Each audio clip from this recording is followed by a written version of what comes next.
This is a business, and it's the business of warfare. They're selling y'all wolf tickets, people. You're eating them right up.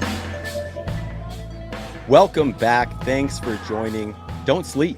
It's the GogoPoda UFC Show. And of course, I'm the elephant in the room right now. I know you might be wondering, who the fuck is that guy? My name is Trav. I will be taking over some hosting duties for the foreseeable future on this program while Scott's 9 to 5 turns into a 9 to 9 at this time of year. Really excited to talk some scraps with the fellas and get into all things UFC 308 on this episode. But first, you are in luck. You don't have to just hear me yap the whole time. Mr. Scott Barrett. He's been a terror since the public school era. What's cracking, my man? What's going on, man? I think this is actually a really big upgrade for the show. I think people are going to be really excited, not just that the show's back, but I think that we have a more competent host who's, more experienced in the fight game streets and, does a bit more due diligence. And of course, we have the two true experts, Stephen Cox and, the sage, TJ Calkins, who's going to make us a lot of money with the bets. And so the boys are back, folks. This is exciting times. Yes, we are. I'm very thankful that you guys allowed me to join the prestigious group of the GogoPoda UFC Show. Like you said there, Scott, hope I can be a value add. Appreciate you asking me to, because I've been in the group chat for a bit. I love the banter, and I'm excited to bring it onto the airwaves as somebody who's done some podcasting before. But yeah, the usual suspects, the vet with the bets, TJ Calkins. How you doing tonight, brother? Man, I'm good. It's good to be back. We've been off for a few months. We missed my guy Dricus's win, but there will be more of those, so that'll be all right. Yeah, and I feel like this is a good card to come back to, man. We're always looking for whatever plus figures we can find, and my God, is this a card for it? I'm just absolutely in love with it, so I can't wait to get to it. Yeah, not a betting specialist myself, but even I saw some pretty juicy plus figures as well. So excited to hear that from you, my friend. And somebody who's always down to talk to X's and O's. Really love getting into the minutia with you, my friend. Stephen Cox, how's the day going, brother? What's good? Everything's going well. I'm glad to be here. Glad that we're talking fights again. I'm excited to talk about this card. Like, as you said, there are a ton of odds that are just really good to look at. Might be interesting to play. Absolutely. And do you want to introduce yourself, Trav? Yeah, let the folks at home know a little bit about you. Yeah, I guess I didn't. I just kind of said my name there. Well, that's probably the most important part, but I'm Trav. Been buddies with Scott through the fantasy football space for quite a while. Did a little work together over there, just a little bit. Had my own kind of platform. I've been podcasting for about 5 years. So I've kind of been in the game a little bit. Super excited to get back on the production side of the show as well. I really have fun with some of that stuff. That's kind of mostly it about you're me, Canadian? I guess. There's I'm no Canadian, as you can say. There's no doubt about it. I guess that was a Scottish accent, but I'm also Scottish. I don't know. There's Paul a commercial. Craig. Yeah, Paul Craig. Yeah, that's funny because there's a guy who has a loss to Paul Craig on this card that we're going to talk about, and I watched that fight just last night.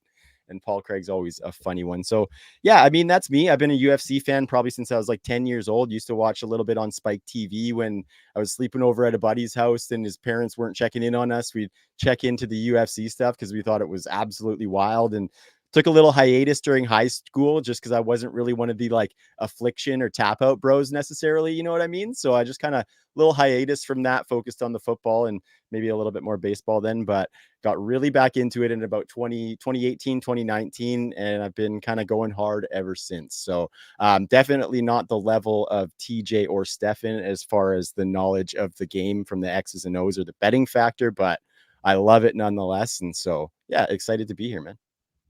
Well, let's dive into it. Beauty. Yeah, let's get into this card. It is it's a good one. We're going to start right at the top of the bill. The featherweight strap is on the line.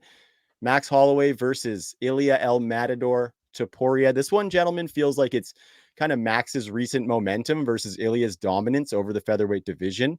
Of course, that dominance culminated in a second round knockout of long reigning king Aleksander Volkanovski.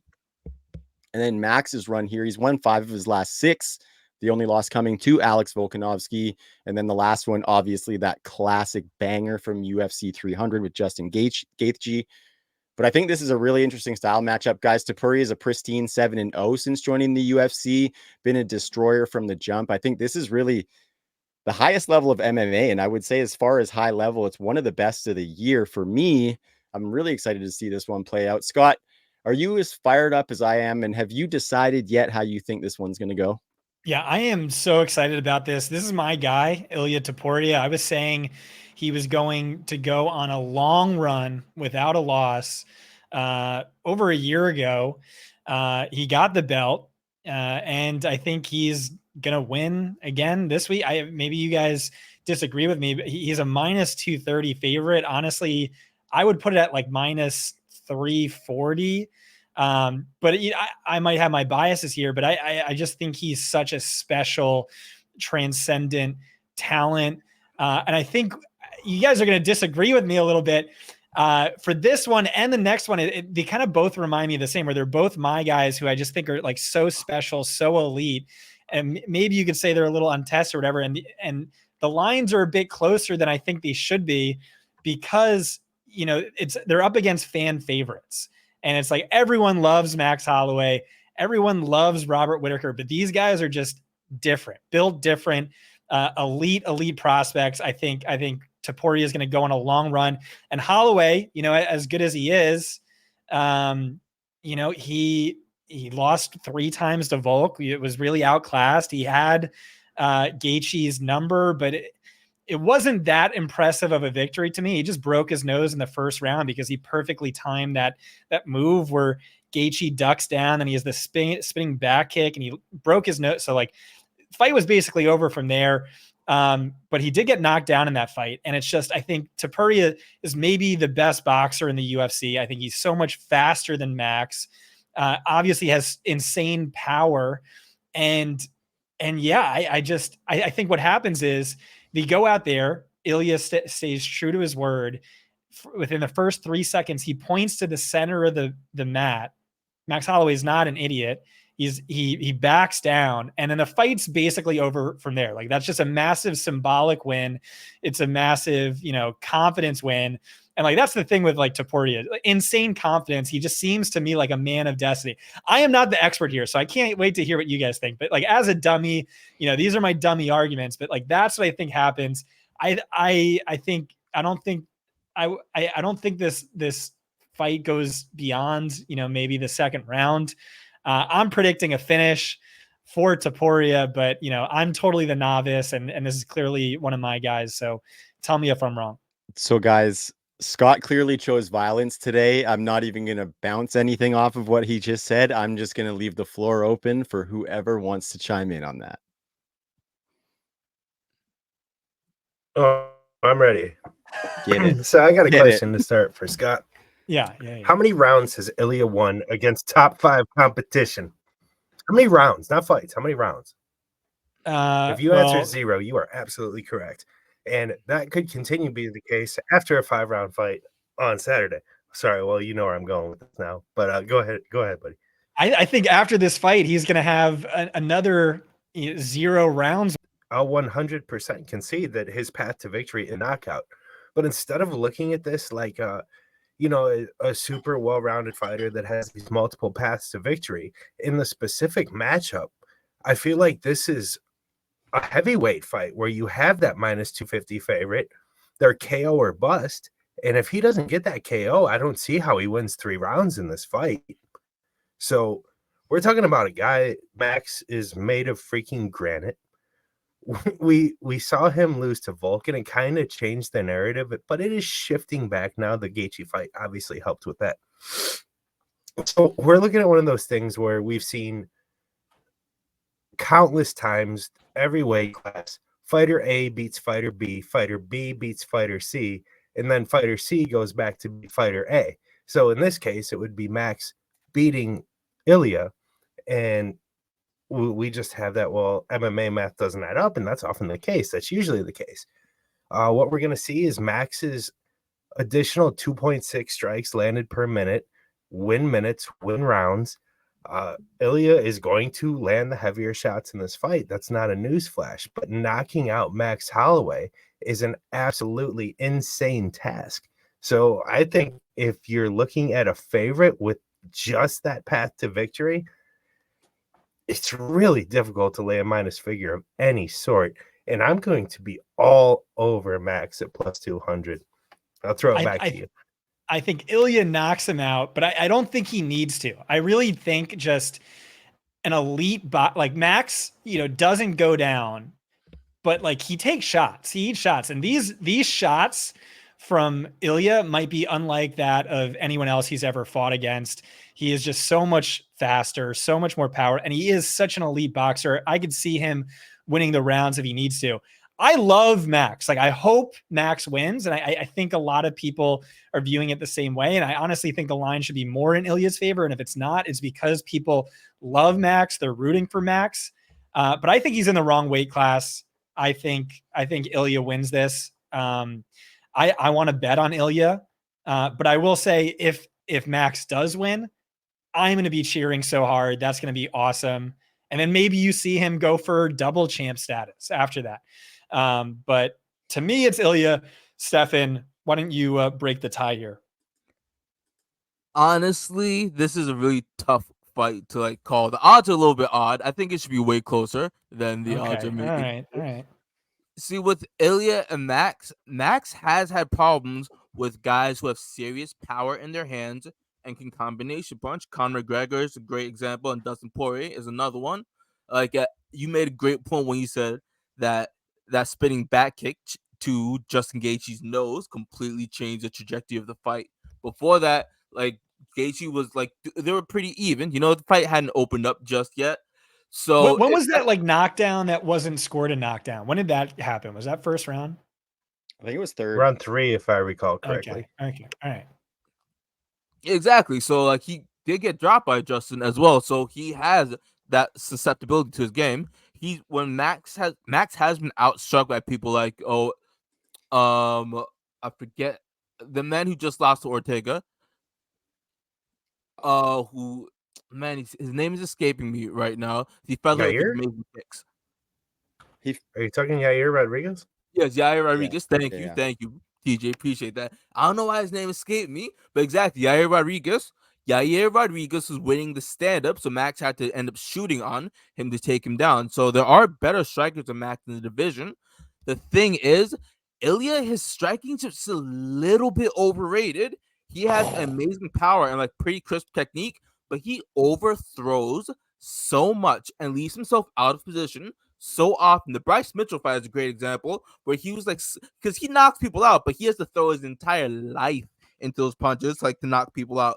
And he often, when he misses, he leaves himself out of position to get countered by people who can like 1, 2, 3, like really quick, like snapping punches. And who does that amazingly well?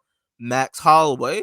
Volkanovski's in and out movement was giving Ilia a little bit of trouble, and Volkanovski's shorter than Ilia. What happens when you have a guy who moves in and out and then is taller than you on top of that as well? It just makes it a little bit hard to land with your hands. And when your hands are your best weapon, you have to get the closest in range to use those hands. So that's why Ilia has a pretty good combination of where he uses a low calf kick to set up the hands and keep pushing the opponent back. But when you have a person who can move in and out so well like Max Holloway, that could just stifle his style a little bit, especially when Ilia overthrows to land these knockout punches. And then on top of all that, he has to overthrow against a dude who doesn't get knocked out easily at all. So this is a really tough matchup for Ilia in that style. Thing is, those leg kicks might do some damage to Max. I'm not even going to front. The first Volkanovski fight, Max's got his leg eaten up. That's Ilia throwing those kicks. That's a different level of power as well. So I can see this fight going both ways. As let's say Ilia lands a couple calf kicks, stifles Max's movement, and then catches with the hands later on. That can happen maybe. Or Ilia keeps on overthrowing, missing a ton. Max counters, moves in and out, and this is a decision win for Max. So I could see it going both ways. If I have to pick, I'm going with Ilia only because people don't climb the mountain twice in MMA very often. Like you almost never see that. And yeah, you said that Ilia has been dominant in the featherweight division.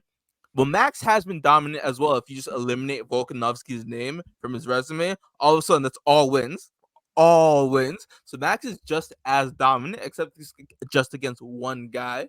So but again, people don't climb the mountain twice. We just saw that with Adesanya recently. It's like they can't dig as deep. The confidence isn't as strong.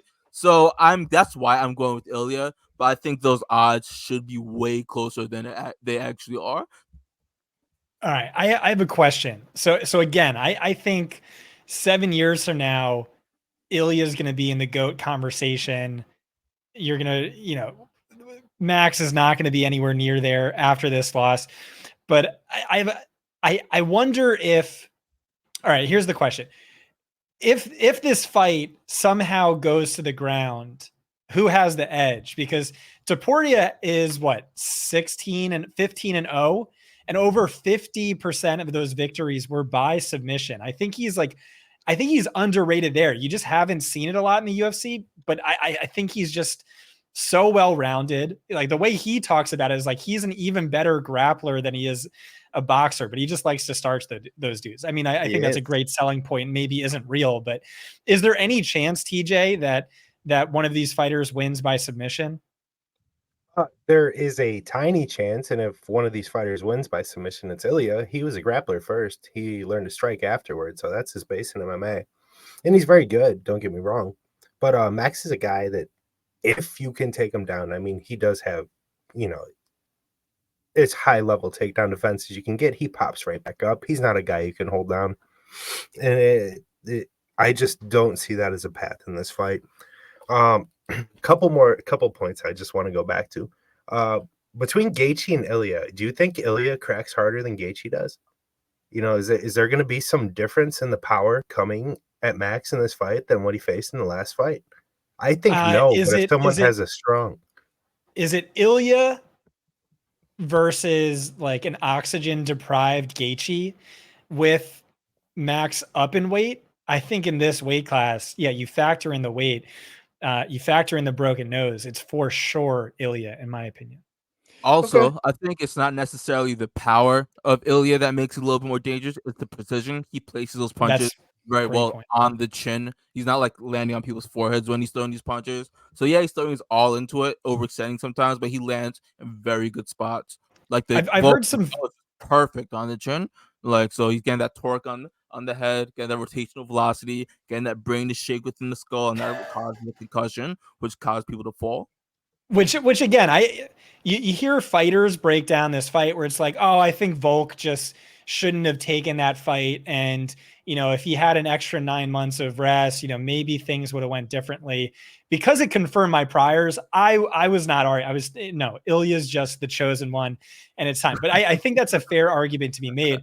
What's interesting is I watched Eric Nixick break this fight down, and he said the entirety of this fight basically comes down to Ilia. You look at all of his knockouts, they come with the opposing fighter against the cage. So it's all about Max keeping everything in the middle. And when he gets pushed to the cage, what's his response to that? Or how does he get away? And how does he move it back to the middle? And I thought it was an interesting observation from an elite MMA mind. So I was just wondering if you had any thoughts on that, TJ. Yeah, I mean, he's absolutely right. And Max is no stranger on how to circle, how to not get pinned against the cage. He's not someone, like I said, you're not going to control him on the ground. You're not going to control him on the fence either. You're not going to crowd him. He'll know how to move. And I mean, he'll know how to move and hit you while he's moving. So I think that limits the outcome for Topuria. And don't get me wrong, he can just starch him right in the middle. He could starch anybody. The power is on that level. It's at or near that Gaethje level, but I think probably a little behind. But Max is just such a difficult guy to do that to. It's just, I mean, it would be an absolutely incredible feat. Just two little notes. You asked about the knockdown that wasn't credited. It was Max when he went on Joe Rogan that credited Gaethje. It's not officially credited. And we just need to talk about the Volkanovski run. And even against Topuria, he was still fighting at a higher level than everyone on the planet. He just had his chin completely fail. So, and I mean completely. So he may never be the same. He may just be this guy that is absolutely fantastic, destroys people, but if you hit him on the button, he's going out. I mean, on a little bit of a lower level, it's maybe something like Moicano, our guy that we love, but he's chinny as hell too. So I don't know. I just wanted to throw those two little things in there. In All right, regards so to both being chinny, I'm not sure if we can say that just yet. We'll have to. His next fight will really be definitive on that. But Ilia hit him straight on the chin, like on the button, throwing his all into it. So like that's how I would like knock most people out. Also, the point to Scott saying is about Max staying off the back of the cage. Ilia's literally like Conor McGregor in the sense that he uses kicks to back their opponents up to like keep them towards the cage. Like Conor would throw those wild spinning kicks, those wheel kicks. Remember that? And the whole point, even if he didn't land them, the point was to make his opponent just back up. As soon as they backed up, that's where his power would just be right there between them and the fence. So Ellie does the same thing. He's similar to John Lineker in that sense, where he just stalks his opponent, and lands a big punch.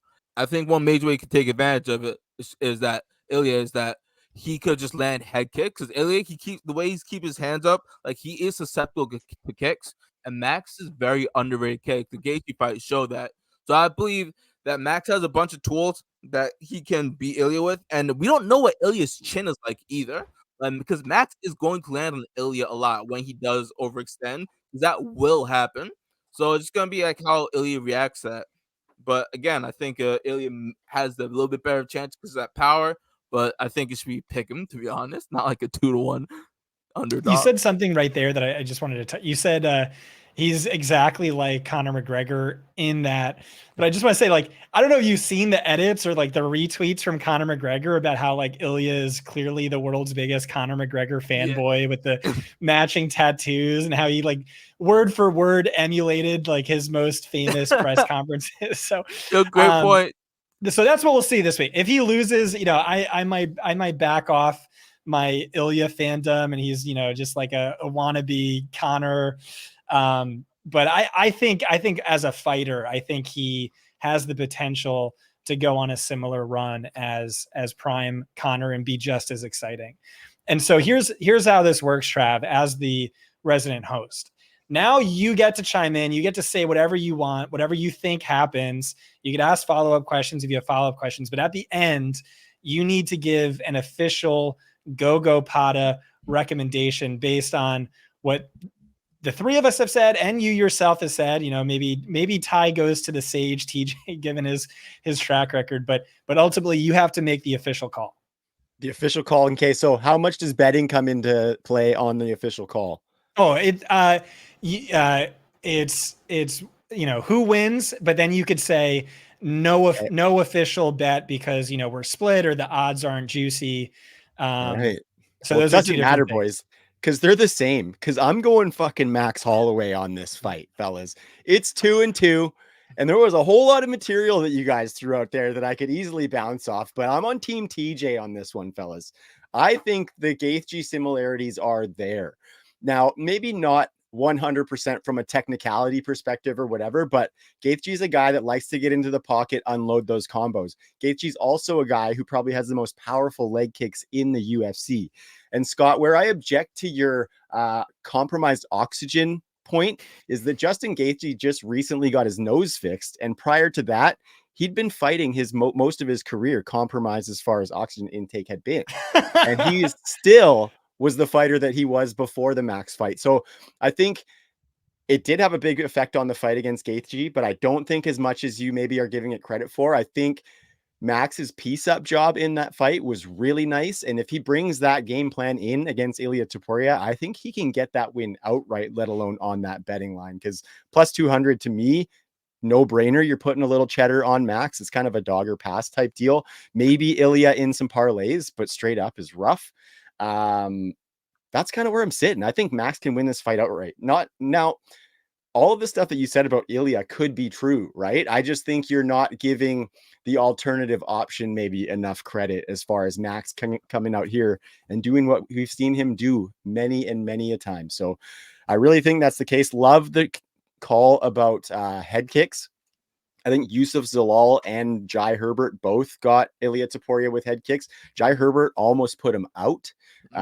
Also, flip side of that, though, Ilia is a badass to be able to come back from that and knock Jai Herbert out as well. So, not saying that Ilia is not a destroyer, because he is an absolute destroyer.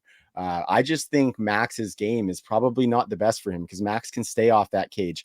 One thing that you said about the wrestling there was that it was kind of a small chance, TJ. I think there might be a little bit bigger chance, just because if you look in some of those earlier Ilia fights, some of his jiu-jitsu transitions and the way he latches onto limbs or necks in transitions is pretty incredible.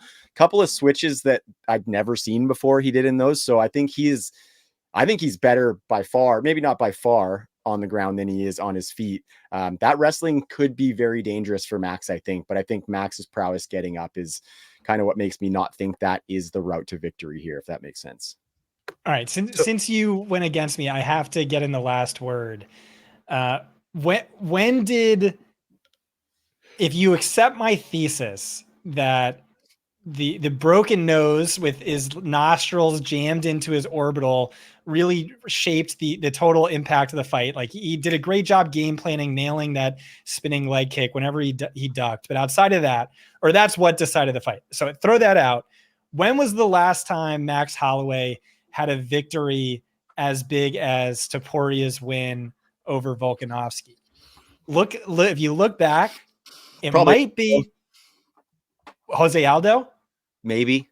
Yeah. So 2017 was Barack Obama still the president in 2017? It was Ortega. I only recognize prime Ortega ministers here. I only recognize prime ministers. Thank you. Oh, okay. Actually, that's a fair. I've always slept on Ortega. That's a fair point. That's a fair point. That was a big one.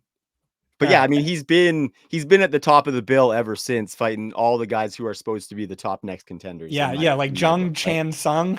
That's Korean Zombie. Well, I guess Korean Zombie was Dusty. Calvin Kattar. Yeah. Calvin Kattar was a badass boxer. Bro, hold on. The clinic he put on against Calvin Kattar, number one, changed Kattar forever. Yeah. What about the clinic that Volkanovski put on him 2 fights later? Bro, sometimes you have a kryptonite. Okay. And that kryptonite was Volkanovski. And what's Volkanovski's skill set? Rounds from Volkanovski. So the problem is, and we talked about his chin. Stefan said, we'll see how he comes back. Well, I don't know if he's going to come back. I don't know if the chin's going to come back. That is, I mean, he was knocked out by a wrestler that previously in his UFC career over 15 fights had knocked down Gleison Tebow and Davi Amos. Like, come on. So yeah, that's it's such a shame he's stuck with the old man Volk bit he's been doing for whatever advertisement that is, because yikes, you kind of worry about him. That was weird too. I thought that was a little bit weird too, that he's really like sinking his teeth into that one. There's like a subconscious element to it where, like, I believe in this like super deep into sports psychology, where like you put on the old man gear, you sort of like internalize that to some degree. Where I would, if I were him or if I were his sports psychologist, I would tell him to drop that ASAP. Interesting. They're going to pay him the millions he's missing? I doubt it. Well, maybe not. With Dana writing these checks. All right. I guess my official GogoPoda recommendation, I see the fight 50-50, so I would say go with your heart. But Scott, since you are the incumbent host, I think I used the word incumbent right on that one, because you would be the incumbent. I'm going to give this one to you. The official GogoPoda recommendation is Ilia Topuria, but there's a big grain of salt on that. And if you're laying down money, go for it. I think you have to go no bet, because we were so split on it. But okay, fair enough. Yeah. Awesome. That was a good dive into that main event. Really excited for that fight. The next one, guys, it appears like it's actually happening, and that would be Robert Whittaker against Khamzat Chimaev. Chimaev made it to the fight. It's in Abu Dhabi. It's actually wild. You see him at media day. He's like not yet, TJ says. Okay, TJ, let's just be optimistic here. Okay. I don't know if you guys have seen Chimaev at media days and stuff, but he seems kind of like a new man, and it could kind of be scary. I saw an interview where he was saying that, like, just recently is the first time he's ever taken vitamins, first time he's ever had the proper doctors around him and pharmacologists and stuff. He's had tons of health issues, so I think that's probably a smart move. But he basically said he's just been walking into these fights as a street fighter previous to this. So it could get kind of scary if he's putting a little bit more effort into being a professional. He also has some really sharp looking glasses where if he didn't have that scary Dagestani beard on him, you might think he's there to cover the fights as opposed to fight in a fight. So I think Khamzat is kind of turning a little bit of a corner. Maybe we see a little bit more activity out of him. Can I take this one and run with it? Please feel free. Yeah. So I watched this clip. I think this is huge. I think this is like legitimately really big. So you watch this video, and first of all, you're looking at him, and he looks like a completely different man. Like Khamzat is like an ugly dude. He kind of looks low-key handsome in this. Like he looks really healthy and really good. He is smiling. You have never seen him smile. He's like, yes, the depression is gone, brother. And he's saying like the health issues are gone, bro. I had no idea what I was doing. I never took a vitamin, and now we are so good. And like that is huge for a guy who could never make weight, who was in and out of the hospital, who tried to retire multiple times, was on death's door. I have no idea what was going on with him. Like it's very real that he could have had like undiagnosed Crohn's disease or some like autoimmune disorder where it's just like, oh, you were just like seriously deficient in B12 or magnesium or something like that. But while he was going through whatever the hell he was going through, he was insanely dominant. When you saw him fight, he looked like an absolute monster, like an absolute badass whenever he was actually fighting. And then when he wasn't, you watch interviews with Sean Strickland, who's like, yeah, that dude just absolutely kicked my ass. He is freaking scary. Or you see video of him out wrestling gold medalist wrestlers. Like so say just like the last fight, I think this is a freak talent. I think he's insanely special. I think he's going to go on an extremely long run, especially now when he did all that he did. And maybe that wasn't even close to a ceiling now that he's fully healthy and he's worked out whatever he's been trying to work out. I just think this is such a unique, special talent. And sort of like Max Holloway, I want to play devil's advocate where it's like, Whitaker, I don't think is elite. I think he's a legend. I think he's awesome. I think he's like one of the most likable guys in existence. I just don't know that he's on that level because like I threw the same shade on Izzy where it's like the middleweight division was in a point in time where it was just mediocre talent. Like Paulo Costa is not good. I'm sorry. I just don't think he's talented at all. And how many times did those guys have serious fights against Paulo Costa? And what happened? Izzy lost to DDP. Izzy lost to Strickland. DDP beat Whitaker's ass. And so I don't know that he's on that level. And you kind of look at the track. Marvin Vettori too. Like I know we disagree on this. Mouth breathing Marvin, I am not a fan of either. And so like you look at his track record, it's a very good fighter who's so likable and is a legend and all that stuff. But I don't know that he's on the championship caliber. And I think Khamzat is just like Ilia, built different, is special, is unique.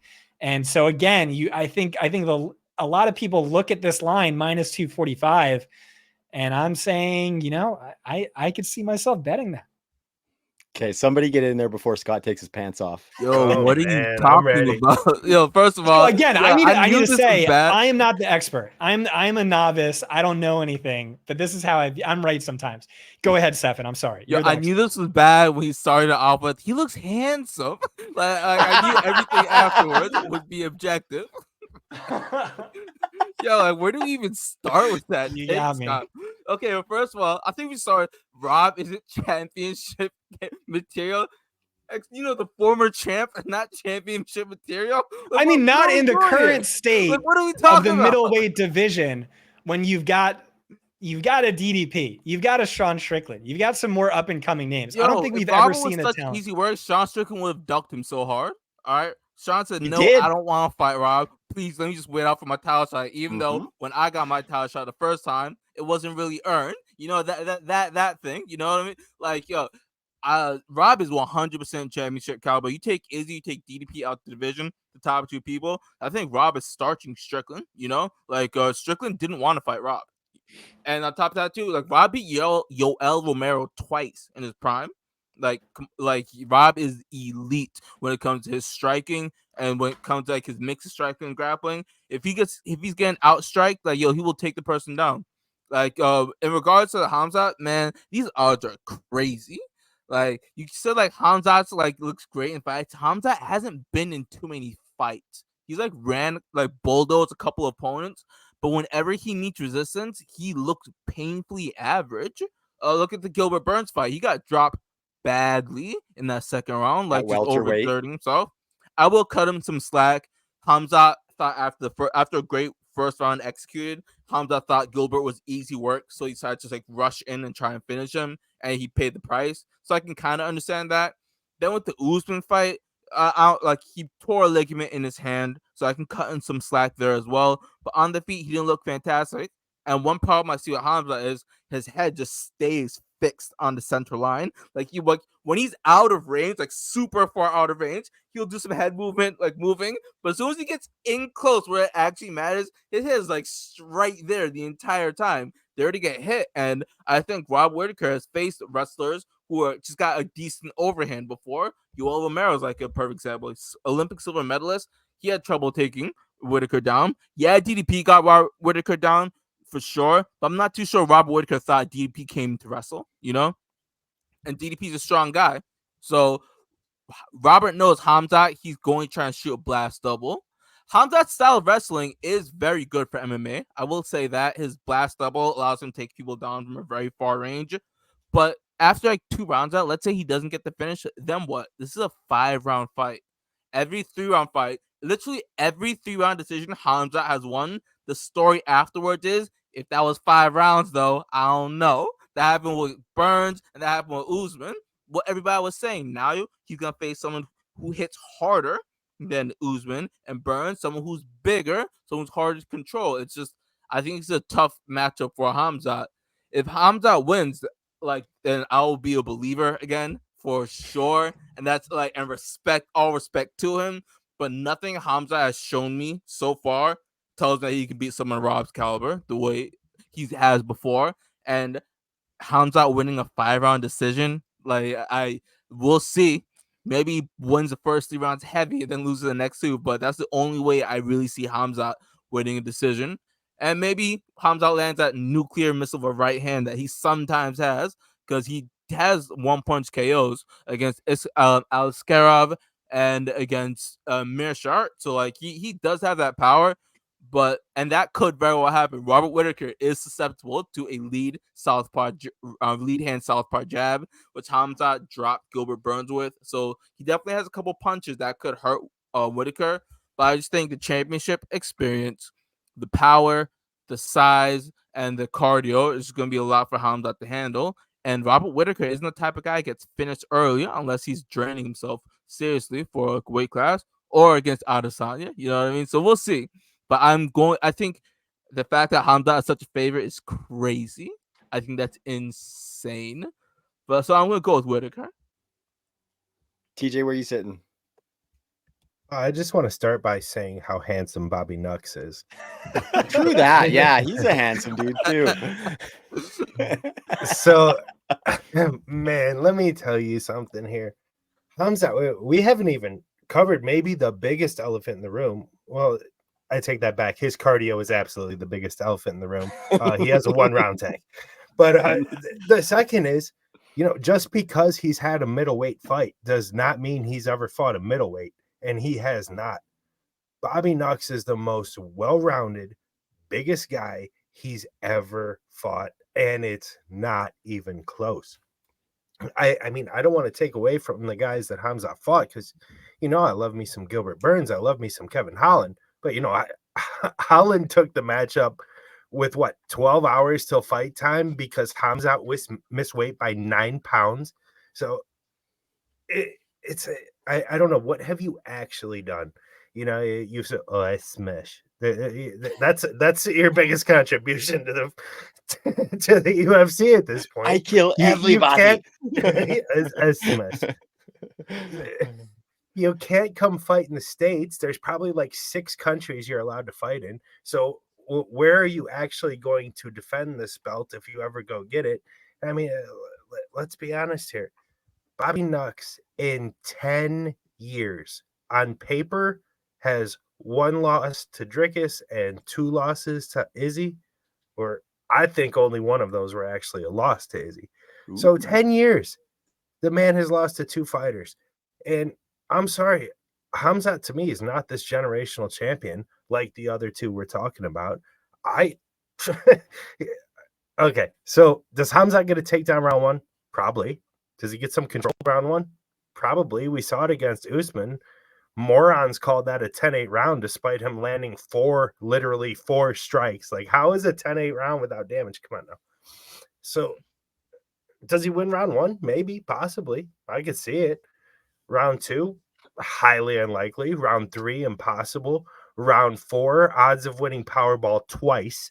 Round 5, I mean, I don't even know where I'm getting to here, but I think we are seeing an absolutely insane price on one of the absolute best middleweights to ever walk the planet against a welterweight that can't make welterweight and now just fighting in his weight class.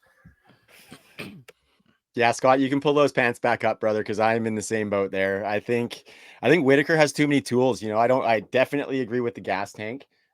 I definitely think that Whitaker's the biggest and strongest guy that he's ever faced. And if we look at Whitaker's last fight against Ikram Aleksander, let's just give Whitaker some flowers for being an absolute gangster, by the way. He's like the 2nd or 3rd ranked middleweight, fights Ikram Aleksander unranked over in his home turf, dusts him, absolutely starched him. That was a beautiful straight left, I think.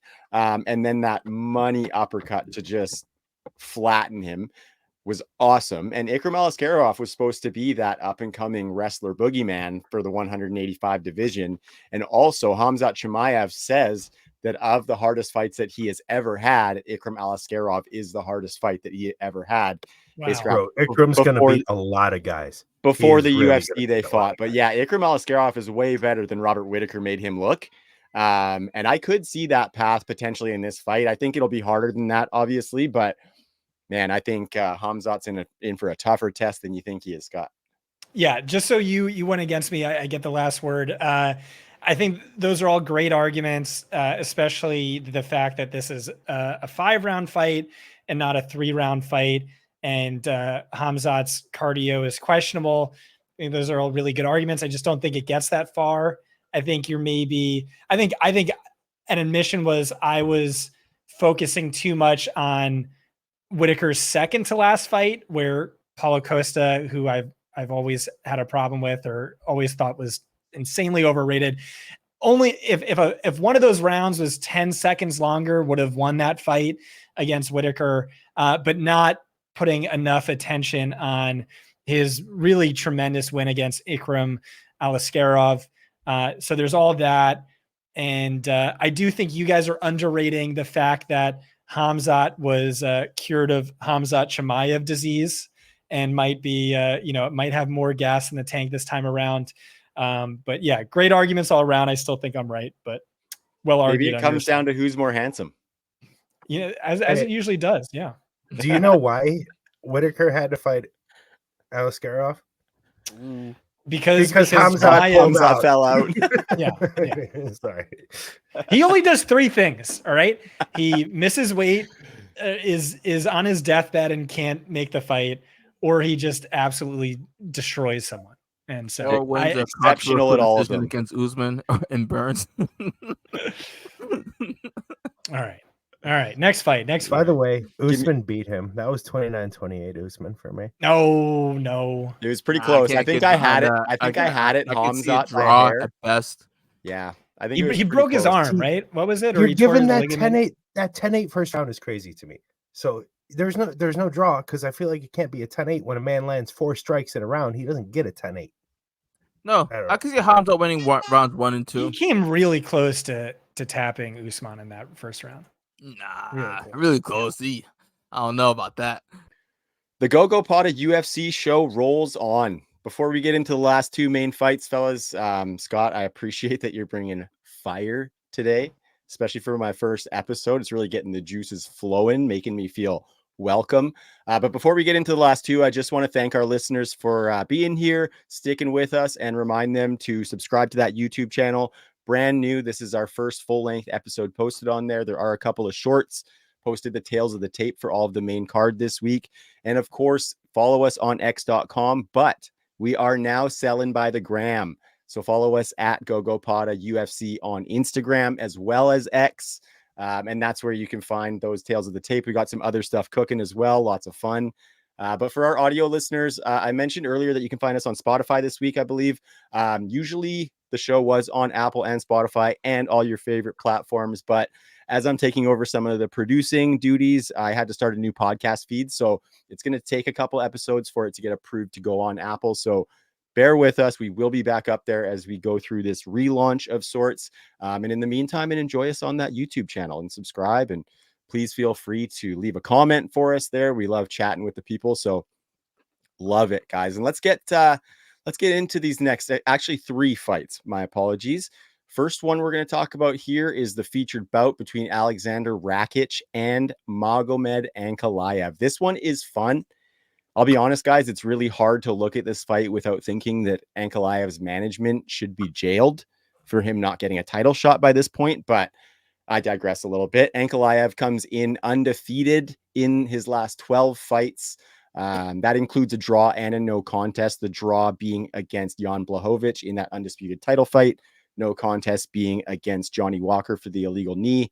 And of course, he lost his first fight in the UFC to Paul Craig by that last second 459 triangle. But Ankalaev's been pretty bulletproof since he's been in the UFC here. Definitely should have had that title shot. Not sure. I disagree. I disagree. Oh, more, Scott. Who has he beaten? And he had a title shot. Yeah. Right. But like Blachowicz was the title shot. After that, you know what I mean? Since the Blachowicz one is and he couldn't beat Jan. But to be fair, Alex Pereira. I was in the building for that one. He did beat Jan. That's either here or there. He did beat him, but Pereira. He should have had a shot at Pereira. Right, we're chaos. We got to go back to Trev for a minute. Sorry. No, it's good. It's good. But essentially, like, I think this one definitely stamps the ticket for Ankalaev, right? If he gets it. I'm not sure if we can say the same for his opponent in Aleksander Rakic. But I think a win would get him closer, especially after coming off that loss to Yuri. And then before that, it was a TKO loss due to injury against Jan Blachowicz. So yeah, guys, I mean, this is a really fun fight.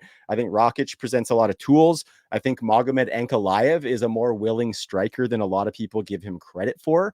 I think for him, he goes for those takedowns when the opportunity presents himself or when he's compromised. But I think for the most part, he's standing in there and banging. So I'm really excited for this one.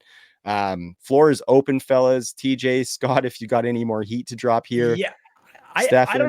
I don't know if I'm just like a natural contrarian or whatever, but what is Rakic but like a plus 350, something like that? I think that's kind of interesting. I think it's kind of interesting. Rakic is like a relatively unknown commodity right now. He had that controversial split loss to Volkan Oezdemir, but outside of that had like 13 straight victories. And then he tore his ACL against Jan Blachowicz, which doesn't count, but he was doing well in that fight. And then Yuri, you have to completely throw this out. I don't know if you've seen the interview with him, but he picked up a really bad staph infection 4 days before the fight. He was in the hospital with extreme fever, was on IV. I almost died of MRSA, so I'm very sympathetic to this. And I've been on staph antibiotics multiple times. They really sap all the energy out of you. And so he was severely compromised for this Jiri Prochazka fight. He looked awesome in round 1. Round 2, he said, I don't know what it was, like just something snapped. And all the power got sucked out of my legs. I had nothing. And he just beat me. And so like, as someone who's been on staph antibiotics multiple times, that is exactly what that is like. And we saw that with Benoit Saint-Denis against Dustin Poirier.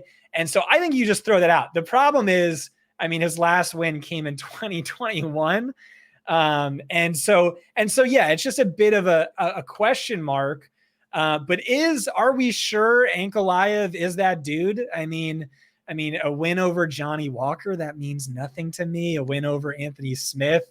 I like it. Anthony Smith is like a hilarious dude, but he also lost a fight against a rando meth addict who was 80 pounds less than him in his own home. Thiago Santos. I don't know. I just think this is not I don't know that it's the layup everyone thinks it is. I don't know that Ankalaev is really that dude. He's just a great stylistic matchup for Pereira. Rakic, I don't know. I think he's interesting, but I'm not the expert. I'm just the dummy who just, I'm the guy at the bar next to you who has hot takes. So why don't you knock some sense into me, TJ? So it's good to see you actually coming in contrarian again, because you of everyone else said play underdogs in main events, and now you're on the chalk here in these two in the main and co-main. So I'm glad to see you are looking at the underdog in what is a holy dog or pass spot. So Ankalaev is, he's extremely good. He's extremely well-rounded. Don't get me wrong, and he did beat Jan Blachowicz, but with the fight, with the show those two put on, I wasn't mad the strap didn't get put on either of them. So that's neither here nor there. Now he's got to work his way back, and there is a path for Rakic here. Like you said, that first round against Jiri, Rakic looked great. You talked about his last win in 2021, the recovery from that freak step, the freak accident. It takes time. That's not something I'm holding against him. As far as the wrestling and grappling goes, Ankalaev is going to be the more willing guy. Rakic is huge at the weight class, so I don't think his takedown defense is going to fail. I think where Ankalaev is going to have to win this fight is in the boxing, because in the remainder of the striking, he gets his legs torn up. And Rakic landed 23 on Jiri, or 36. He landed a ton on Jiri. We have seen Ankalaev's leg compromised before. If we see that over the duration of this fight, we could really, really, really see that damage, the movement stifled. And if Rakic is, full gas tank, full go, back to where he was at one time, we could see him finally get a signature win, which he's been missing. Minus 400 on Ankalaev. No. Do I think he's more likely to win this fight? Yes, but it's one of those situations where the line is just way too wide to play the favorite. But the dog's live, and if you want to throw them in parlays or just take that moonshot, I'm all for it. Where are you at, Stefan? Don't even parlay. That's crazy. That's just up in the air. Although that would be crazy. That'd be like a crazy return. I believe Rakic has a chance, like a very solid shot in this fight.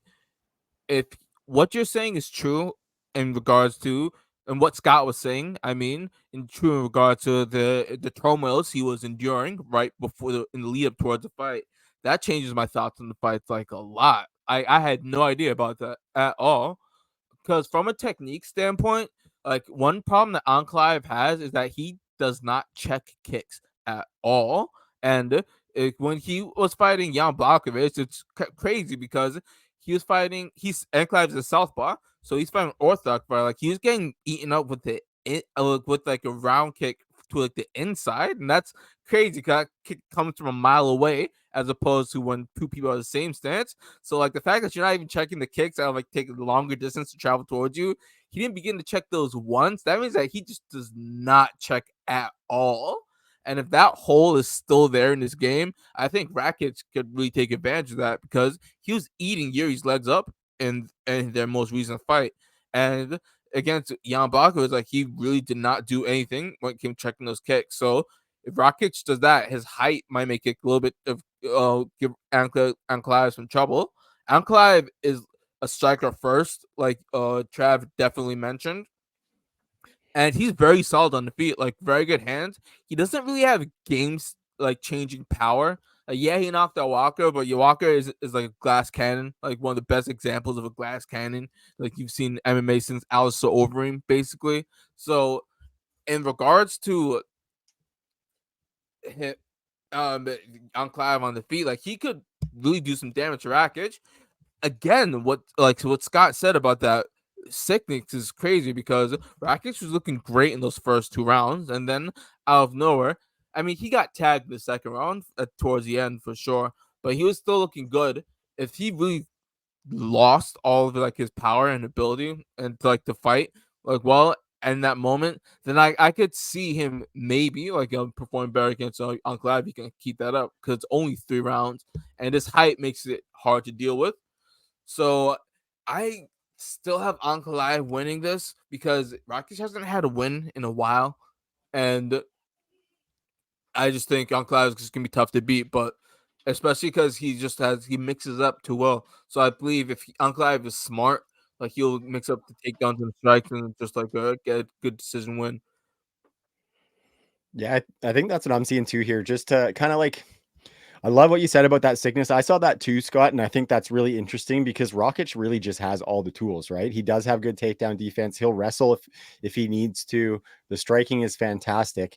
It almost feels like he doesn't have that kind of finishing spirit or something like that. There's been his finishes have been kind of one hit, and then the other times he's been doing well, but hasn't really been able to put the guy away. So I just kind of feel like Ankalaev's just a much better finisher, and I think he does have probably better, more well-rounded tools. I think you saw it in that Blachowicz fight where as soon as Ankalaev's legs were compromised by those kicks, he started going to that wrestling. So he's always kind of got that to fall back on. And I could kind of see this going pretty similar to how that Blachowicz fight went. God forbid we get another draw, but I could see it going fairly similar, right? I think these guys both have some of those tools. And I think Magomed, if he gets compromised, will instill some of that wrestling. And unlike Merab Dvalishvili, if he gets the guy on the ground, he's going to be looking to smash his face into the mat. Sorry, that was a little bit of a shot, TJ, but I just have 2 quick sidebars. One of our biggest edges is betting against fighters with a staph infection. Benoit Saint-Denis, it became clear that he was dealing with a staph infection and the odds moved in his favor, which is so absolutely stupid. So anytime you ever see that ever, bet against the dude with a staph infection. And another sidebar is Jan Blachowicz. TJ's right. We talk about this all the time. It's worth repeating. TJ was right. The myth of the Polish power thing is a myth, but the Polish intelligence stereotype is true with him because it's crazy. Like if he just threw 3 more kicks, I thought he would have beat Magomed Ankalaev. And then if he threw just 2 more elbows, I thought he would have beat Alex Pereira. So random tangent on that. I don't know what he's been up to. We haven't seen him in a minute, but in a different world where shoulder surgery, just back to training now. Okay. So. All right. But in an alternate universe where he wasn't an absolute idiot, he could be on a 3-fight championship win streak. Personally, this is probably not a smart bet, but just because TJ kind of played into my devil's advocate argument, I would go with the underdog here. Any thoughts on that, fellas? Or else that's the recommendation. I mean, don't put it in parlays, but no, I'm just gonna throw in right now on the main card a 5 underdog parlay is 275 to 1. So oh baby. Here's the thing though, like what a fun card this is. The fact that we could be so divided on all 3 and fighters we are all really big fans of. So yeah, this is going to be an awesome card. Brought me out of sabbatical for good reason.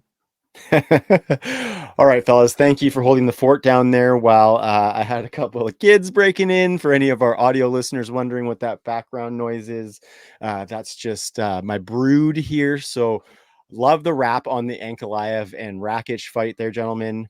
Next one that we've got is Lerone Murphy versus Dan Ige. Pretty fun striking battle on the docket. I think 50K Dan Ige taking on the up-and-coming featherweight.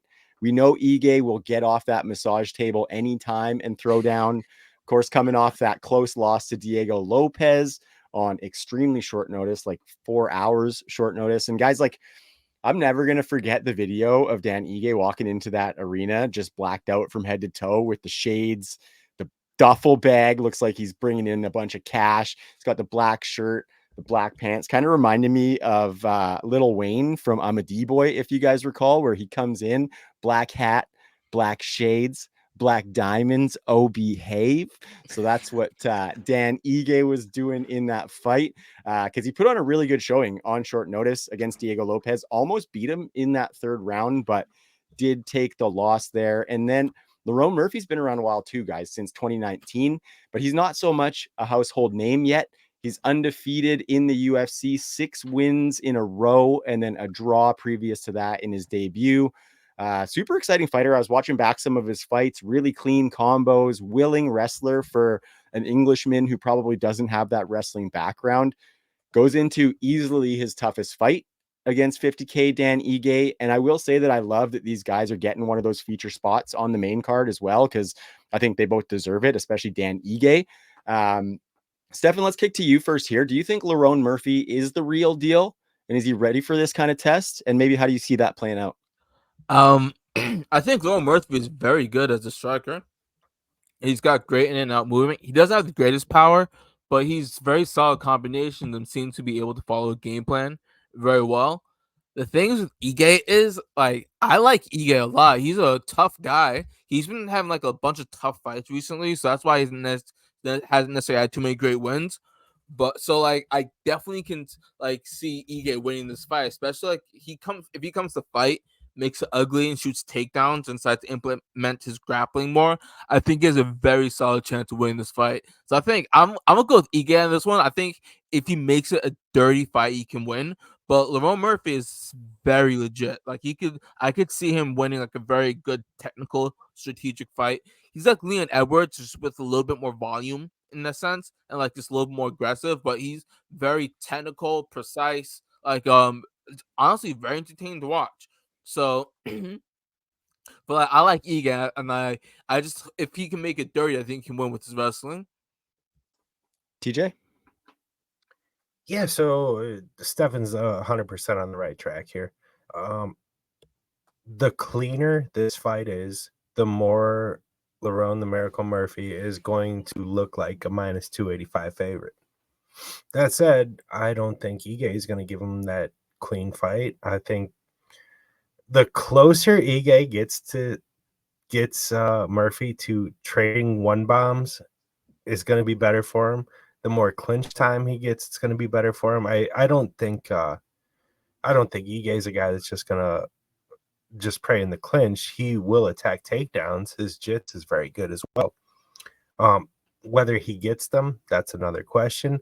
But I think takedown attempts can definitely break up rounds and break up rhythm for Murphy, which is something Ige is going to have to do continuously throughout the fight if he's going to win. I think this is a great matchup. I think it's good that Ige is getting a little cash reward on a main card for stepping up like he did. It's a dogger pass spot for me. I think it's another one where the favorite is more likely to win, but the line is too wide. So dogger pass with Ige. But like I said, if you're just trying to chain together some underdog big plus figures that are available on this card, and there are some very good ones, you can get some crazy numbers, especially if you're chaining your parlays together. I love the description there, by the way, where you said the closer that Ige can get him to trading one bombs. That is like the perfect description of this fight as far as on the feet. So I love that. Scott, you got any thoughts on this one? No, I don't know enough about Murphy, to be honest, to have an educated opinion here. I just know this is another really good, fun fight on what looks like a great card. Dan Ige, obviously honorary BMF after the Diego Lopes fight, coming off of his couch or off of the massage table. I will just say, I don't think that fight was close. I think Lopes, to be fair, the guy had zero prep time, but Lopes kind of kicked his ass through the first 2 rounds. He won the third, but Lopes might have played a conservative up 2 rounds. But every Dan Ige fight is fun. So just excited to watch this one, and I'll trust the judgment of the experts on this one. Interesting, because I'm the one who's supposed to give the official show recommendation, but I would probably be leaning heavily towards Lerone Murphy, and I would say this one would just be a pass for me. I think what I saw, maybe contrary to you, Stefan, was that Lerone Murphy's actually really good in the wrestling as far as getting up. If you remember the Amir, what is his name? Amir Khani, great wrestler. In Lerone Murphy endured a grueling first round where he was just trying to get up for the whole first round, blasted him with a knee in the second round. So I think his adjustments from round to round are really smart. And I think what he can do in some of those wrestling situations is fairly offensive. You see him get in there in ground and pound in top position, and he's pretty vicious with those elbows and those strikes. He has no problem when a guy's on his back kicking those legs up, no problem getting in there, and he's fairly accurate. Of course, we did see in the Barboza fight that he caught one of those up kicks straight to the face and just like, went out at the end of the first round. Another like 3 seconds and that fight's over, and he's just a body laying on top of Barboza. But I think he's shown some pretty good metal in there, and I think he can handle himself in all those situations. So yeah, I would say pass on this one from a betting perspective. You could potentially sneak Lerone Murphy into some of those bigger parlays. Yeah, and just So again, I like, you could just tail TJ on every single bet. Pretty much, he's yeah. clearly has the best track record of anyone of us. So if this is your first time listening, just know that. But yeah, I'm with you. I think that's a good the official podcast is a no bet on this one. But go ahead, TJ. Just a quick note on the Amir Khani fight for Lerone. Amir Khani was so many levels below Lerone in the striking realm that totally. His only thing he could do was completely empty the tank wrestling, and it was just going to be a matter of time before that tank was completely empty and he went to sleep. Totally. I just think, Lerone Murphy held himself well while Amir Khani had a little bit of gas left in that one. The thing is, though, Murphy's takedown defense is like below 50%. That's like 46. Like he may be able to scramble, but he gets taken down not a lot. So if Danny can just mix it up, because he has a wrestling grappling background. If he applies that, like mix that in with the strike, just makes it ugly. Like not just be just a hard fight. But like Lerone Murphy should be favored. Like I totally see that. But I want dog to win, so that's where my heart's going. It's dirty versus clean in this one. Yeah, dirty versus clean. All right, the main card opener, gentlemen. This is a really fun little striking battle with Shara Bullet Magomedov against Armen Petrosyan. Shara Bullet, the hype train, obviously on a 3-fight win streak in the UFC. 2 of them being decisions, 1 being a knockout, which I think with the hype train, you might have think it would be knockout, knockout, knockout. And very technical, exciting striker overall. Also, he only fights overseas, allegedly, because he's blind in one eye, but I can't confirm that, which is a very interesting thing as you think about a guy who's moving to the top of the rankings in the UFC from like a politics standpoint, launching a guy into a title fight who doesn't fight in North America. I think that's an interesting wrinkle when it comes to Shara Bullet. But he gets another predominant striker in Armen Petrosyan. Petrosyan comes off a submission loss against, I think, Diego Ferreira. He might be smaller, but coming off that loss nonetheless after winning his previous 2. Big-time volume striker, Petrosyan. I was taking a peek at some of the stats, and he had 85-plus strikes landed in 3 of his 4 UFC wins. So I think this one is basically a question of whose striking will prevail. And so, TJ, I pose that question to you. So the striking, I think, is going to be very close. As far as Shara Bullet goes, I'm not the biggest fan.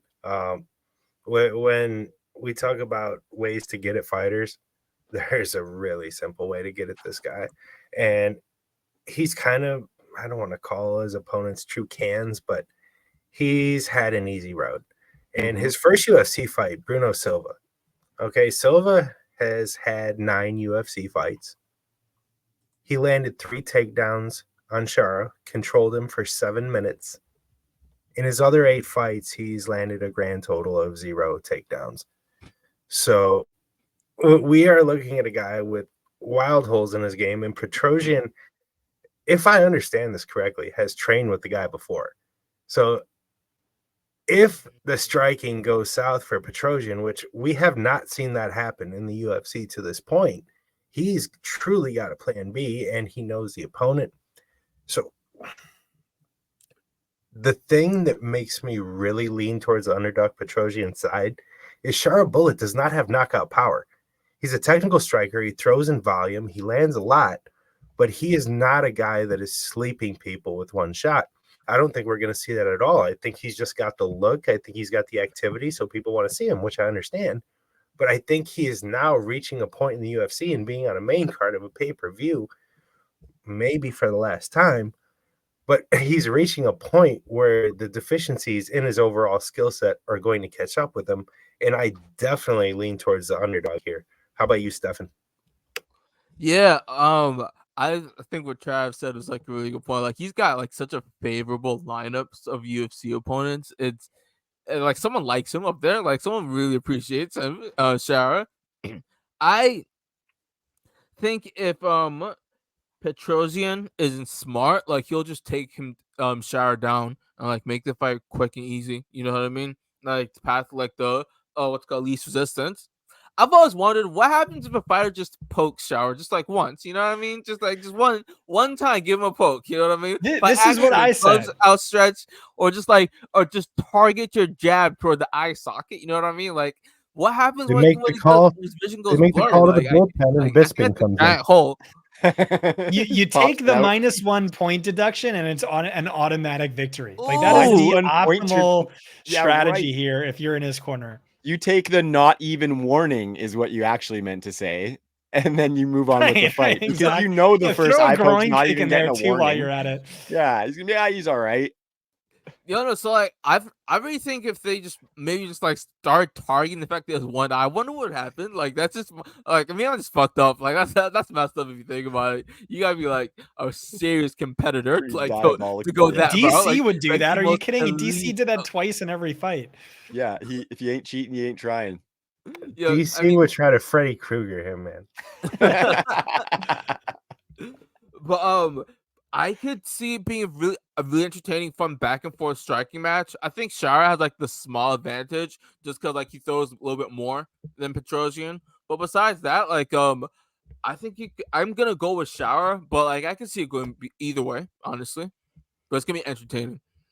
Yeah, I lean Shara for the W, but I think if you're betting this one, I think it's more fun to bet Petrosian, you know what I mean? Because you're gonna obviously make more money on that, and it's a big spot for Petrosian, right? And so I think, man, this is gonna be a close one. I think Shara Bullet, like you said, he doesn't have that one punch knockout power, but he's pretty good at chipping away until one of them does put the guy out, right? Like obviously grain of salt on the Tricoli fight because Tricoli was in there on like a day or two's notice in I think one before his last for Shara. Shara did a nice job piecing him up. And I do think if some of those spinning kicks that he does land clean, there could be some sort of KO happening. So I'm having a hard time with this one, guys, because I think, people aren't giving Petrosian as much credit. So TJ, what did you say? You're going Petrosian. Stefan, Yeah, you're I'm on going the Petrosian Petrosian. side. Let me throw in one more tidbit. Okay. And then Petrosian Scott, being- you fly off of that one. Let us know what you think after TJ's done.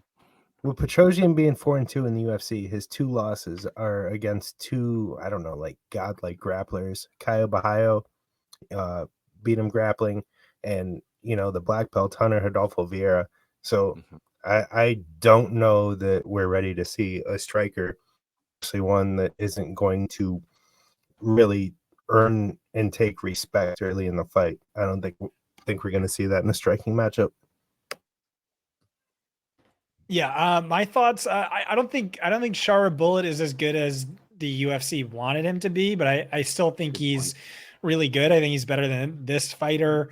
I think he's a good striker. I think he's sick with the leg kicks, which are just like a whip-like fast.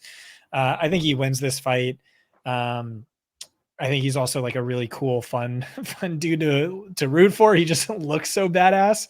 By the way, I did some research into the history of Dagestan and the Lion of Dagestan. Stefan, I sent you some texts about this, but basically the guy who founded Dagestan and like fought off the Russian Imperial Army single-handedly for like 90 years the stories about him from like the competing officers were insane, where he would just like do a backlift over multiple backflips over the front line, and he like was stabbed in the heart and then slit 12 guys' throats.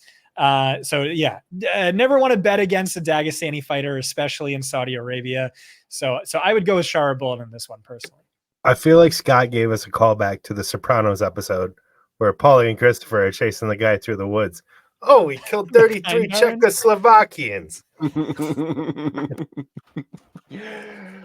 Oh yeah, that's good. It's gonna be a good scrap. And Shara, regardless whether he's taking shots or not, because he has been kind of hittable, is a fun guy to watch. So any final thoughts on that one here? Because we do have Mr. Scott Barrett does have to duck out now that we have wrapped up the main card. So if we want to finish off that fight, give you the floor, Scott. Yeah. I did just want to throw a shout out to Mick DeBick, the missing link oral by. A GogoPoda favorite, the Cro-Magnon early hominid. Yeah. Early hominid, that's what it was. Dude looks hominid. like like a bunch of scientists find like a skeleton of like an ancient nomadic steppe people and did an AI, what he would look like. That's this dude. Yeah, I will never bet against this fucking dude just because of that. He has some like I don't know, insane 500 BC extreme power, ancestral DNA. That's right, dude. So just shout out to that guy. I'm not going to be here for when you guys break that down, but just so you guys know, I will never bet against this dude. But thanks for having me. I think you did a great job, Trav. I think the show's back and better than ever, and I can't wait to listen to it, the rest of it, when it goes up tomorrow. Thank you, my man. I hope you have a good rest of your evening, and we will talk to you soon. All right. See you guys. Peace. All right, fellas. All right. We roll on into the prelims. Thanks to our listeners for sticking it out with us as we rolled through this card. It's been a fun show. Really appreciate you guys welcoming me to the show. I think we've put out some good stuff so far. So getting into the prelims, I mean, why don't we talk about that one that Scott left on? What was it? The early hominid? Mick DeBeck oral by? Yep. Okay, that's a thing now. That is definitely a show with bit like now. the main line of ancestral DNA. Okay. I might even see a show title in there somewhere. Yeah, Mick DeBeck oral by. This is probably my favorite fight on the prelims, guys. Mick DeBeck oral by against Mateusz Rebecki. Yeah. Oral by is a decent favorite. I think it was -310 last I checked. But I think that's kind of heavy because Rebecki's like a little fridge at lightweight, guys. He's 19-2. Oralby's 13-1-1. They both can wrestle. Rebecki probably prefers to strike, I think. Pretty high level matchup. TJ, how do you see this one playing out? What are you excited to watch? And maybe what are some keys to victory? All of that jazz. I think we're going to have a really fun high action fight, but this is another one where, like you said, this line is way too wide. I think Oralby is probably the rightful favorite, but to be at 3-1, I think it's kind of wild. We saw in his last fight against Elvis Brenner, but Brenner took him down 3 times. I believe he swept him twice. Minutes of control time off of that from Brenner. And Rebecki, I think he's better grappler. So I think what we see from Oralby is he's a fantastic offensive wrestler, and he does have some power in his hands, which I think is matched by Rebecki. So that'll be fun as they throw bombs at each other in the stand-up. But Oralby is going to try to get onto the offensive wrestling, but I don't know that the defensive side of his wrestling is going to be on the level of his offensive wrestling. So do I think he lands more takedowns? Do I think he gets more control time in this fight if there is no finish? Yes, probably. But to pay over 3-1 on that, I think that's kind of an insane figure. So in a dog or pass spot, in what's to me is much closer to a coin flip than 3-1. Like this should be like, I don't know, -140. I think there's a pretty significant amount of value on the Rebecki side, even if I don't think he's more likely to win the fight again. So in a dog or pass spot, if we want to just truly get get our parlay numbers astronomical and our chains just have options with these underdogs, we have so many on this card. So it's another one I'm going to be looking at in situations like that. Where you at, Stefan? Yeah, I'm with you. I think oral buy should have like just a little bit of an advantage only because of the size. Like he's like just a little bit taller, and that's gonna help out with the grappling. But Rebecca is like he's very solid, like good power, like good grappling, like good striking as well too. Like I like him a lot as a fighter.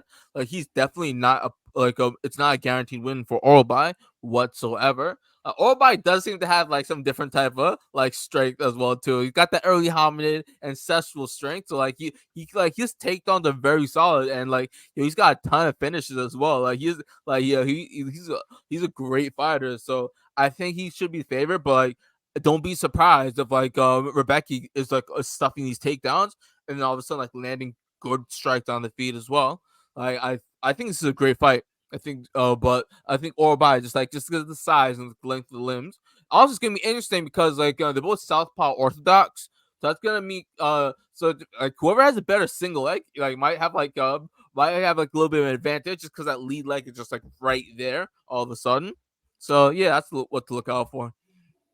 I like that. I like that. And I like the call out on dog or pass TJ because Mateusz Rebecki, dog. So good wrap on that one, fellas, and really, really nice plus odds. So TJ, basically what you're saying this entire show is that you're going to be stacking some chips this weekend potentially? Man, I hope so. I can't recall a time where I was this excited to play a true volume of dogs. There's been plenty of cards where like, oh, these two, I love it. Just truly excited about that. I'm looking back, like, it might have been Drickus and Hooker at plus figures in the main and co-main. I almost liken this card to that. That was fun. And there are also a significant number where it's like these dogs are truly in play. They're big time value side. So yeah, man, I I am ready for it. Love it. So what's the next fight on the prelims that you're excited for? Jeff Neal against Rafael dos Anjos. Neal is a pretty significant favorite. I think he's about 310. He's 298. So Jeff Neal minus 298. This is actually one where I think the favorite isn't quite wide enough. RDA is fantastic. He is truly one of the best lightweights ever. The problem for is he often fights at welterweight, and this is a welterweight fight, and he just does not have the results at welterweight. You look at the last couple against Luque and Chiesa, those weren't, I don't know, those weren't exactly going to go on his highlight reel. And Jeff Neal is a big, strong welterweight.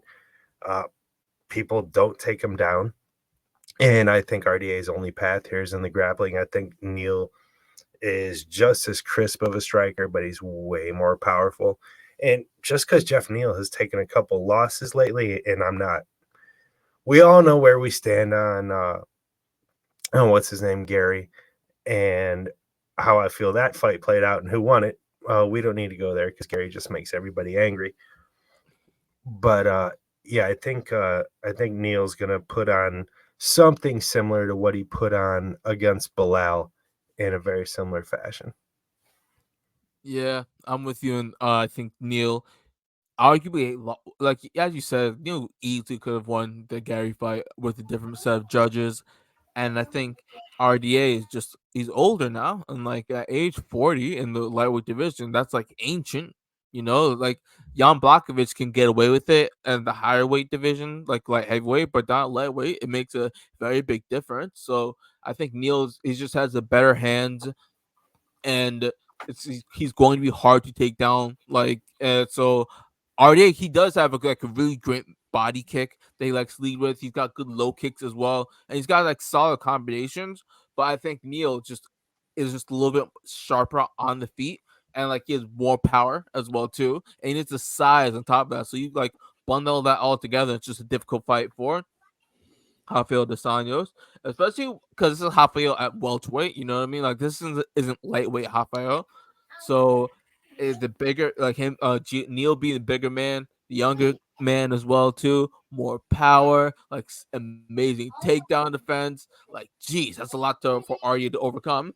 Maybe if Arya does get kneeled down, he could definitely submit him though. Like Arya is very good submission, so maybe that's just like mix up well enough on the feet to get the takedown. Maybe take it back and then get a rear naked choke or something like that. But that's just gonna be very tough against Neil. But Bilal was almost only takedowns, so that's why Neil was able to avoid the takedown. But Arya is actually a little bit more of a threat on the feet, so maybe that could mask the takedown enough to get him down.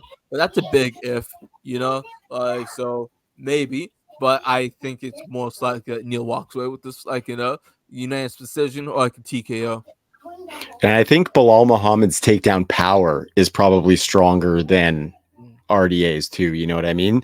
And so I think that size is the biggest factor. And I think TJ, you hit the nail on the head that only way RDA is going to win is if he's D1 Dos Anjos and he is taking him down relentlessly. And I just don't think Jeff Neal's going to do that. So great shout on the Jeff Neal with this one. Some other fun ones, guys. A little bit disappointing though. And I'm drawing a blank for who the previous opponent was, but Rinat Fakhretdinov is now the early prelim opener. I just got a list of some exciting ones here, fellas, so I'm going to kind of run through them here while we got some time. Rinat, do you guys recall who he was going to fight? And now it's, I think it's Cody Leal is the name here. I just saw this today.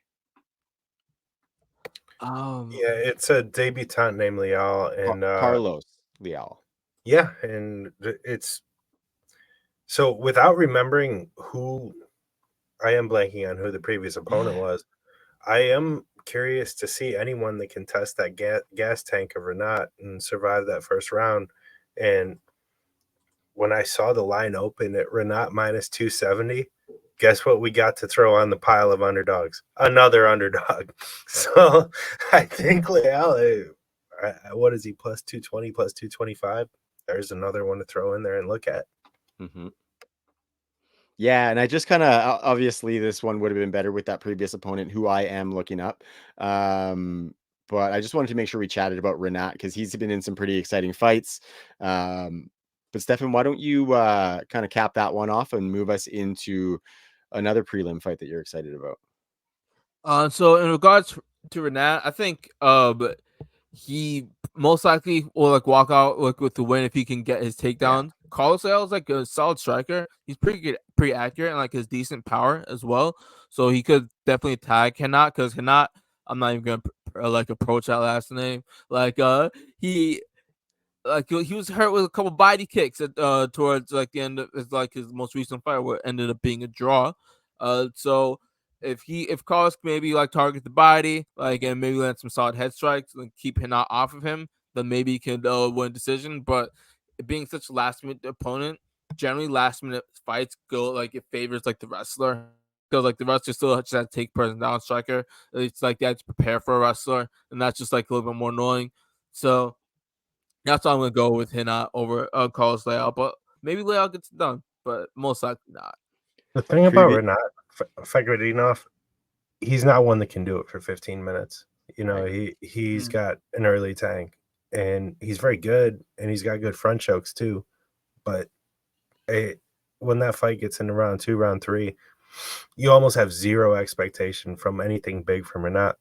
And I hated seeing him just try to survive against Dalby because I definitely had a bet on Dalby in that fight too. So yeah, that was a good one. And Dalby looked really good coming back in that scrap. Previous opponent for Rinat was going to be Nursultan Ruzabayev. And he recently just lost to Joaquin Buckley, but was on a 10-fight win streak before that. So that was going to be a really good fight. And before the fallout, they were actually the prelim featured fight as the kind of prelim main event there. So yeah, that's interesting. I mean, that dude's 6'5" at welterweight. He's so big. It's wild to see him in there and think that he gets to 170 pounds. It's crazy. And he's cool to watch, man. He's really cool to watch. Next up for you, Stefan. I think a really exciting fight that's just going to be entertaining. Not necessarily the highest level fight, but Ivo Aslan versus Rafael Sequeira. That's almost guaranteed it's going to be finish or stoppers there. Both guys don't have the greatest defense. And, I mean, Rafael has really weird kicks, really weird timing. I think that's just going to be an entertaining fight. Ibo Azan went like life and death with the GoGo podcast favorite, Anton Turkalji, aka the Pleasure Man. Like we always Pleasure got to shout Man. him out. He's always fun to talk about. Love the Pleasure Man. Yeah, the Pleasure Man legitimately had a back and forth fight with Alton, and Alton has lost to the Pleasure Man as well. So like that just says all about his level. Like he's not necessarily the highest level striker, but he's willing to trade. So like that's gonna be like an end chain fight. I'm gonna go with Aslan, but I think Hafar could like land some weird kicks. Hafar doesn't seem to have the greatest hands. It's like they're all like he's like, they're by his waist. He does like weird kicks to like line him up. He's got like a couple body kick KOs, which is really cool. But like his hands just like aren't there. And I think what's it called? Azan, like I think he like has a little bit better combination and like good power. So I think he could maybe like knock him out with his hands. This is going to be a fun fight.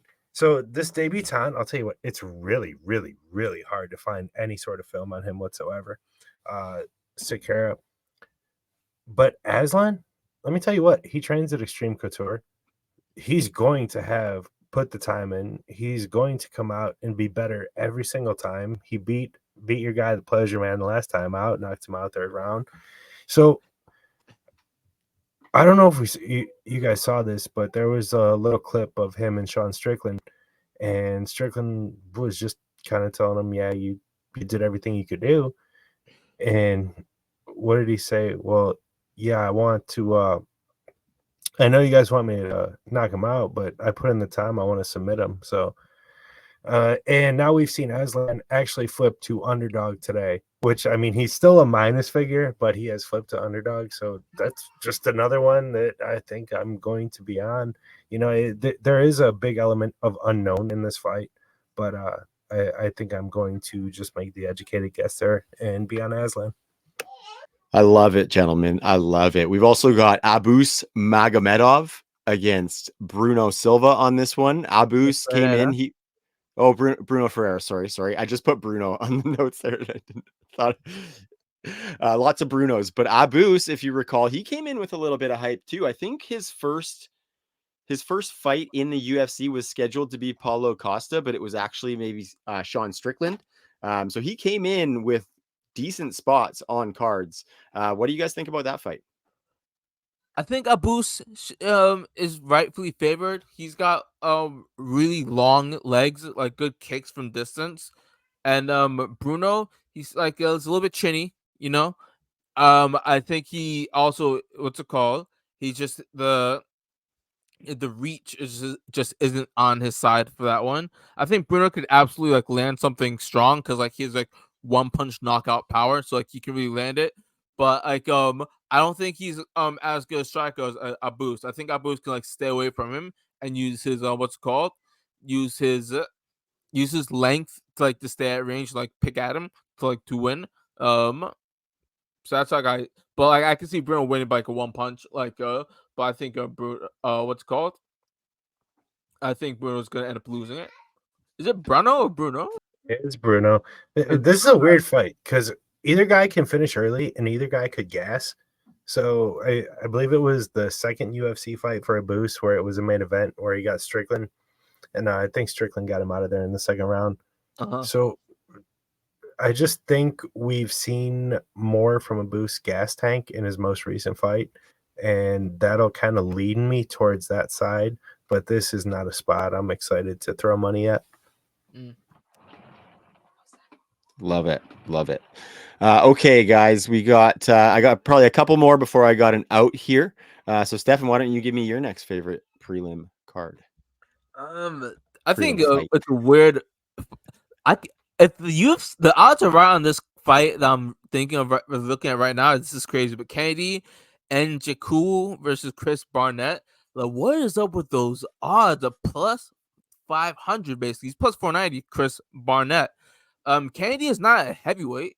Like he's a lanky, chubby, like light heavyweight. So like he's gonna and he doesn't have one punch knockout power either. He's got pretty decent elbows in the clinch, but he doesn't have greatest power. And he's gonna like now fight like a heavier heavyweight who does have decent finishing power, and he's got heart too. Like I think this is a pretty cool. I think it's an interesting fight. Look, I think Barnett could win this fight. what's it called? Just by getting on the inside, landing an overhand. Because like he's a light heavyweight. Like he shouldn't be there. And I think heavyweights have like, a little bit more power. But like, and I just don't see Andrew Kruger just like stopping him. Like, I don't think he has the power for that. Do you see the height matchup in this one? Oh my Yeah, god. 6'5" versus 5'9", and Kennedy Nzechukwu is 6'5", coming up from light heavy. TJ, what's your stance on that style matchup? I mean, I like Huggy Bear as much as the next guy. He's a fun dude, but I just don't see where he can get anywhere in this one. You know, Nzechukwu, I never thought he was like super high IQ, but I also don't see where Huggy Bear gets to get somewhere where he needs to be. Like, who was it that he hit that kick on? Volante, I think. You know, so Yeah, he actually in New York, so I think.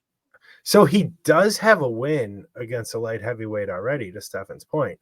But at the same time, I mean, this isn't a 40-some-year-old guy that's going to retire after the fight. So, I mean, it's minus 700 for Nzechukwu. You don't have to. This is not one of the underdogs I'm throwing on the pile. That's all I'll say.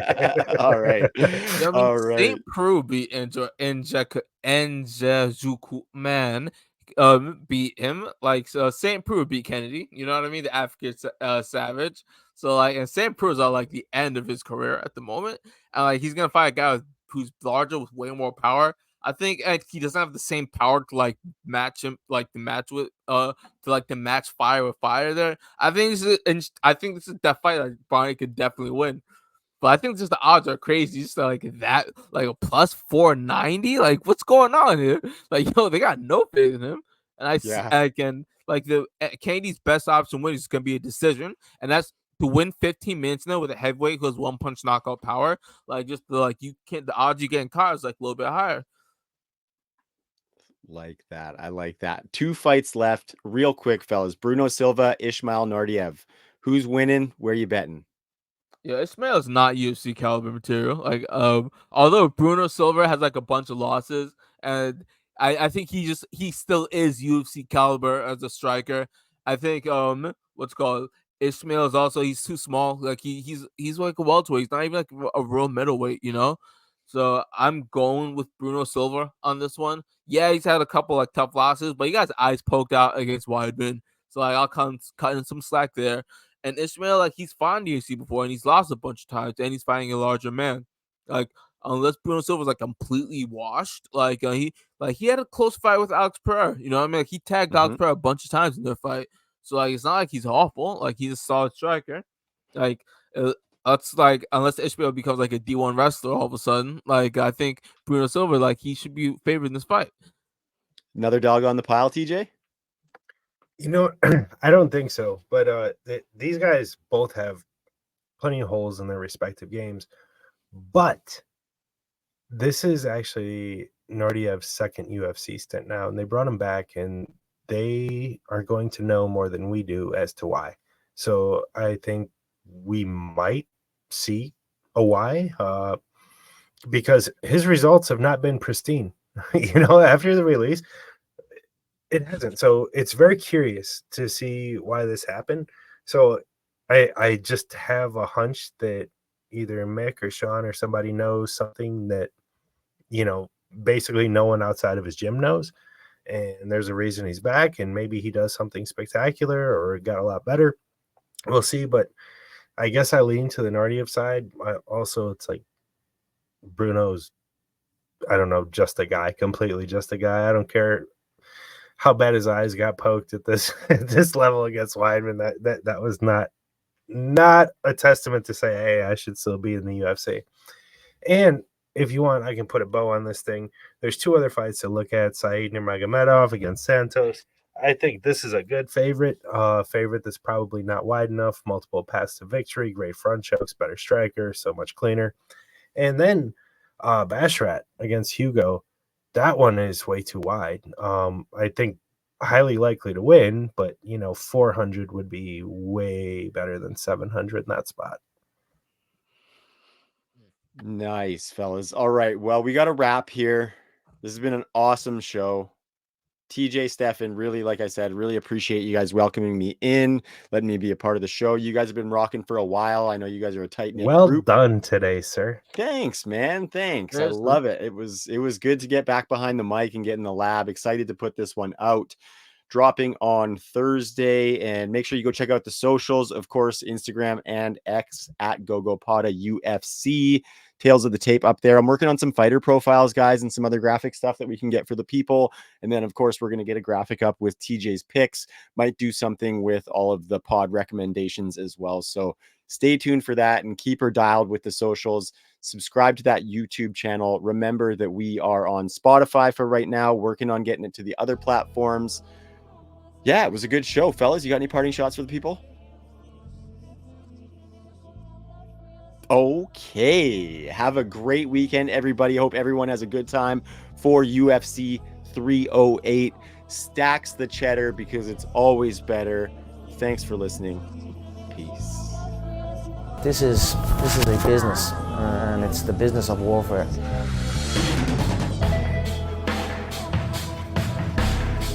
They're selling y'all wolf tickets, people. You're eating them right up.